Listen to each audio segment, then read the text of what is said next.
อีหยังวะตกลงนี่มันพรรคเพื่อไทยหรือพรรคเพื่อกัมพูชาหรือว่าพรรคเพื่อเขมรกันแน่ตั้งแต่สูมีอำนาจขึ้นมานี่รู้สึกว่าสูสิหาทางเอาสมบัติต่างๆนานาของคนไทยนี่ไปปันให้เขมรจนหมดได้นี่พี่น้องสังเกตบ่ตั้งแต่ซุ่มนี้มีอำนาจนี่พุ่นน่ะกอกูดเป็นของเฮามาแต่เก่าแต่ก่อนแล้วเพราะฉะนั้นนี่บ่อน้ำมันบ่อแก๊สต่างๆมันก็ต้องเป็นของเฮาปรากฏว่าซุ่มพรรคเพื่อไทยเขาเจ้าสิเอาไปปันเครื่องกับกัมพูชาหาเรื่องตั้ง MOU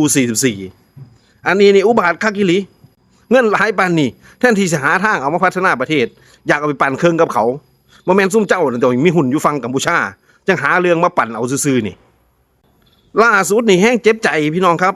ปราสาทตาเหมือนทมนี่มันก็เป็นของคนไทยครับเขาประกาศไว้เป็นโบราณสถานแห่งชาติตั้งแต่ปี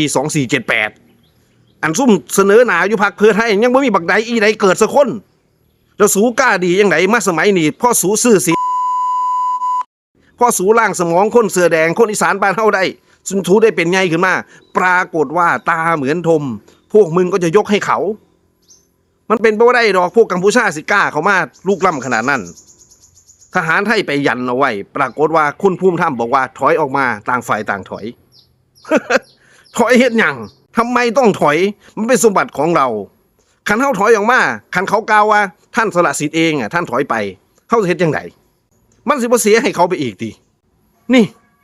ประเทศนี้เนี่ยมันสงบสุขมาตลอดนะสมัยลุงตู่เนี่ยบ่เคยมีปัญหาอย่างกับกัมพูชานะล่ำเซ็นเขามาเขาก็ยิงปืนใหญ่ไป 2-3 ลูกกัมพูชาก็เศร้าก็เงียบหายไปบ่มีไผมาหือกับเฮาแต่ตั้งแต่เพื่อไทยเป็นใหญ่ขึ้นมานี่ทั้งเหนือก็ว่าแดงบุกเข้ามาทั้งพม่าทั้งชนกลุ่มหน่อยต่างๆนานาตีใส่ไทยทางฝั่งตะวันออกของไทยกัมพูชาก็เหิมเกิมเข้ามาตลอดแนว จักสิว่าจังไดก็ย้อนรัฐบาลเพื่อไทยนั่นแหละไปอ้อนคอให้เขาเป็นหยังซุ่มเจ้าต้องเฮ็ดให้ประเทศไทยอ่อนแอจังซี่เหยียบย่ำแม้กระทั่งศักดิ์ศรีของคนไทยของทหารไทยสนใจแต่ผลประโยชน์ของเจ้าของกับญาติพี่น้องกับคู่ดองของเจ้าในกัมพูชานั่นติสำนึกแน่ติมีอำนาจชูข้อขึ้นมาตอนนี้กันย้อนพี่น้องคนไทยกาให้ได้ล่ะปู่ย่าตายายคนไทยทุกคนเขาสละชีวิตมารักษาประเทศไว้แล้วพวกคุณเป็นใครจะทำให้เราเสียดินแดนแล้วพวกคุณเป็นใครเอาผลประโยชน์ของไทยไปแบ่งกับเขมรละอายใจบ้าง